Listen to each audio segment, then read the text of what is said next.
حضرت نوح علیہ السلام کے بعد سے ہر پیغمبر کو فتنہ دجال سے ڈرایا گیا۔ کیا اس کا مفہوم یہ لیا جائے کہ دجال ایک شخص نہیں بلکہ کسی فلسفے یا طاقت کا نام ہے؟ احادیث کے مطابق حضرت عیسیٰ علیہ السلام کی واپسی سے پہلے دجال کو آخری دور میں ظاہر ہونا ہے۔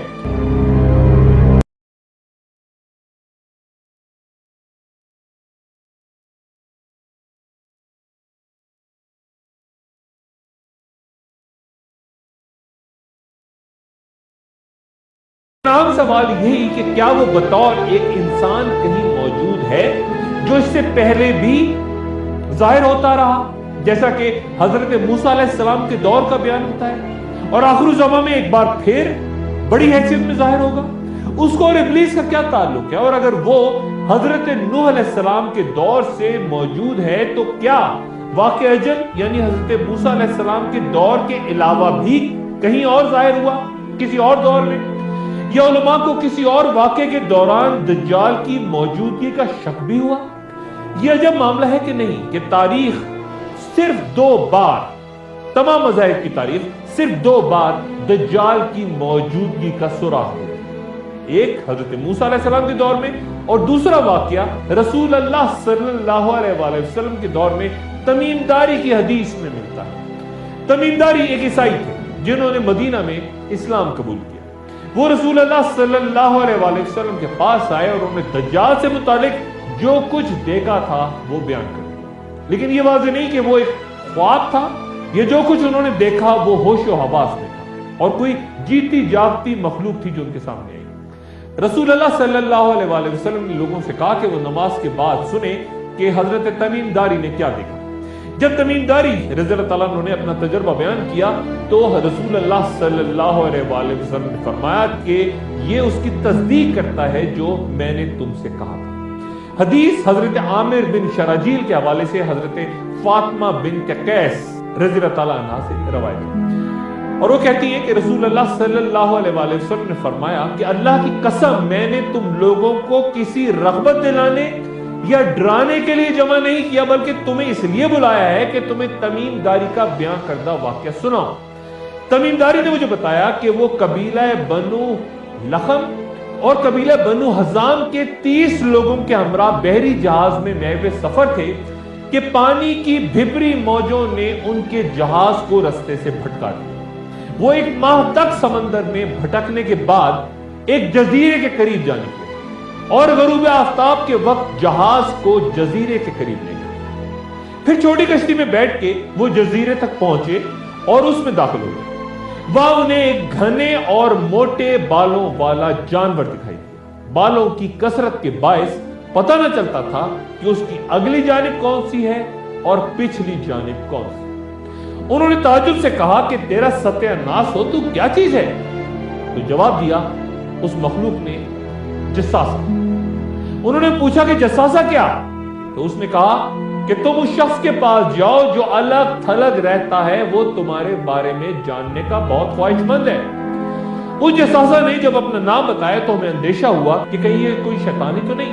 ہم نے جلدی سے اس خانقاہ کا رخ کیا اور جب وہاں داخل ہوئے تو ہم نے ایک عظیم الجثہ انسان دیکھا جو بہت مضبوطی سے بندھا ہوا تھا۔ اس کے دونوں ہاتھ اس کی گردن سے بندھے تھے اور گھٹنوں سے ٹخنوں تک وہ لوہے کی زنجیروں میں جکڑا ہوا تھا۔ ہم نے کہا کہ تیرے لیے ہلاکت۔ اس نے کہا کہ تم میرے بارے میں جاننے میں کامیاب ہو گئے، یہ بتاؤ کہ تم کون ہو؟ ہم نے کہا کہ ہم عرب ہیں اور ایک بحری جہاز میں سوار تھے کہ سمندر کی طوفانی بپری لہروں نے ہمیں دربدر کر دیا اور ہمیں جزیرے تک پہنچا دیا۔ اس نے کہا کہ مجھے بیسان کے کھجوروں کے بارے میں بتاؤ۔ ہم نے پوچھا کہ اس کے بارے میں کیا پوچھنا چاہتے ہو؟ تو اس نے کہا کہ بیسان کے کھجوروں کے درختوں پر پھل آتے ہیں یا نہیں؟ ہم نے جواب دیا کہ ہاں، پھل آتے ہیں۔ بیسان فلسطین کے شہروں میں سے ایک ہے جو نہر جالوت کے جنوب مغرب میں واقع ہے۔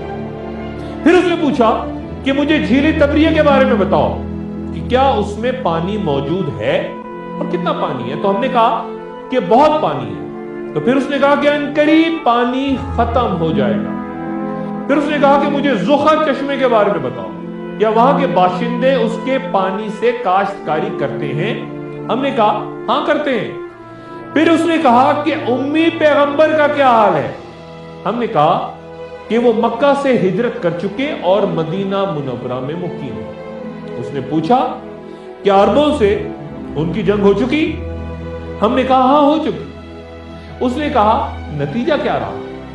ہم نے کہا کہ وہ ارد گرد کے عربوں پر غالب آ گئے ہیں اور سب نے اطاعت قبول کر لی۔ اس نے کہا کہ کیا یہ سب کچھ ہو چکا؟ ہم نے کہا بالکل یہ سب کچھ ہو چکا۔ اس نے کہا یہی ان کے لیے بہتر ہے کہ وہ اس نبی کی اطاعت کریں۔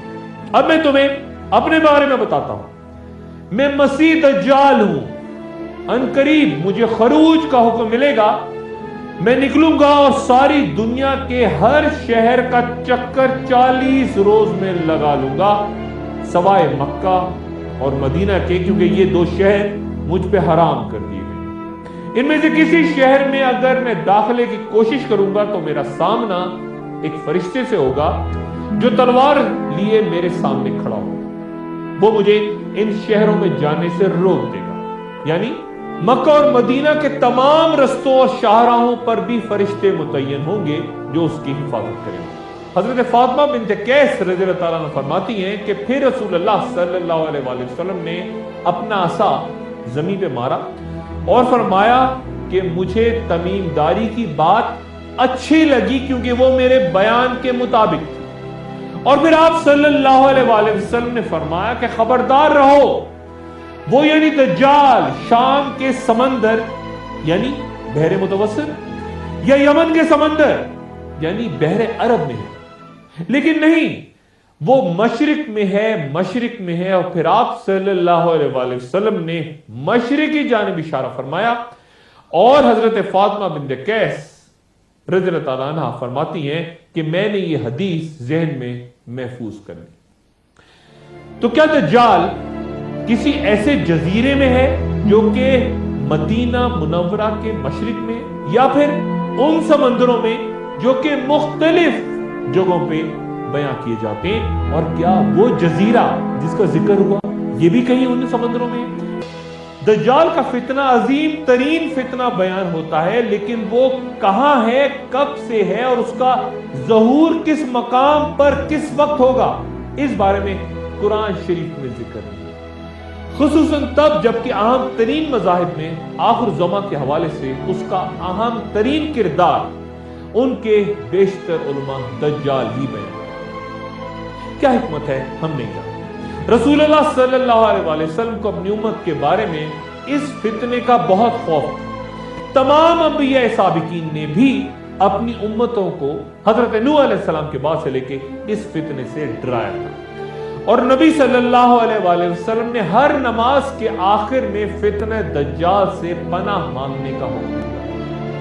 قرآن مجید میں ذکر نہ آنے کی کیا حکمت ہو سکتی ہے، اس پہ بات میں آئندہ کروں گا، لیکن خروج دجال سے پہلے ایک اہم واقعہ یوں پیش آیا۔ حضرت ابو ہریرہ رضی اللہ تعالیٰ عنہ سے روایت ہے کہ قیامت تب تک نہ آئے گی جب تک عیسائی احماق یا دابق کے مقام پہ پڑاؤ نہ ڈالے۔ دابق کی تاریخی بستی شام کے شہر حلب کے نزدیک ترکی کی حدود سے صرف 10 کلومیٹر کے فاصلے پر۔ عیسائیوں کا مقابلہ کرنے کے لیے مدینہ سے مسلمانوں کا ایک لشکر روانہ ہوگا جو کہ اس وقت روئے زمین پہ بہترین لوگ ہوں گے۔ جب دونوں لشکر ایک دوسرے کے مقابل سفارہ ہوں گے تو عیسائی کہیں گے کہ تم لوگ ذرا ہٹ جاؤ، پہلے ہمیں ان لوگوں سے لڑائی کرنے دو جو ہم میں سے گرفتار ہو گئے۔ اس بات سے معلوم ہوتا ہے کہ مسلمانوں اور عیسائیوں میں تب تک کئی جنگیں ہو چکی ہوں گی جن میں مسلمان کامیاب ہوئے ہوں گے، عیسائیوں کو قیدی بنا لیا گیا ہوگا، اور وہ پھر مسلمانوں کے لشکر میں اسلام قبول کرنے کے بعد لڑ رہے ہیں۔ لیکن مسلمان کہیں گے کہ نہیں، اللہ کی قسم ہم اپنے ان مسلمان بھائیوں سے نہیں الگ ہو سکتے۔ لڑائی شروع ہوگی اور مسلم لشکر کا 1/3 حصہ میدان جنگ سے فرار ہو جائے گا، لشکر کے 1/3 لوگ شہید ہو جائیں گے، اور یہ اللہ کے نزدیک افضل ترین شہداء، اور باقی 1/3 لشکر فتح حاصل کریں گے۔ یہ لوگ کبھی فتنے میں مبتلا نہیں ہوں گے، اور یہی لوگ قسطنطنیہ فتح کریں گے۔ جب وہ اپنی تلواریں زیتون کے درختوں سے لٹکا کے مال غنیمت وغیرہ تقسیم کر رہے ہوں گے تو شیطان درمیان میں آ کے آواز لگائے گا کہ لوگوں، تمہارے بعد مسیح دجال تمہارے گھروں میں داخل ہو گیا۔ شیطان کی خبر سن کے لشکر اسلام کے سپاہی گھبرا کے وہاں سے نکلیں گے۔ خبر تو باطل ہوگی، غلط ہوگی، لیکن جب وہ شام میں پہنچیں گے تو واقعی مسیح دجال کا ظہور ہو چکا۔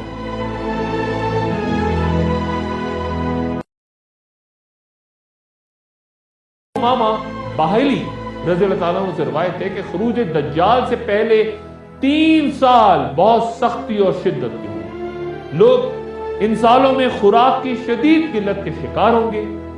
پہلے سال اللہ آسمان کو حکم دے گا کہ وہ اپنی 1/3 بارش روک دے، اور زمین کو حکم دے گا کہ وہ اپنی 1/3 پیداوار بند کر دے۔ پھر اگلے سال آسمان کو حکم ہوگا کہ وہ اپنی 2/3 بارش روک لے، اور زمین کو حکم ہوگا کہ وہ اپنی 2/3 پیداوار بند کر دے۔ اور پھر تیسرے سال آسمان کو حکم ہوگا کہ وہ اپنی ساری بارش روک لے، اور زمین کو حکم ہوگا کہ وہ اپنی ساری پیداوار بند کر دے۔ نتیجہ یہ نکلے گا کہ آسمان سے بارش کا ایک قطرہ نہ گرے گا اور زمین سے کچھ پیدا نہ ہوگا۔ روئے زمین پہ جتنے بھی سایہ دار درخت ہوں گے وہ تباہ و برباد ہو جائیں گے، سوائے ان کے جن کو اللہ بتائے گا۔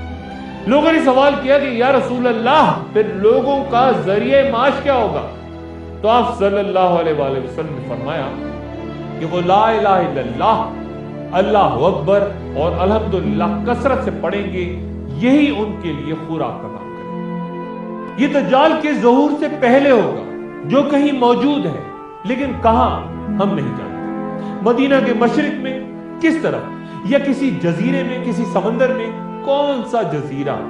کیا برمودا ٹرائینگل؟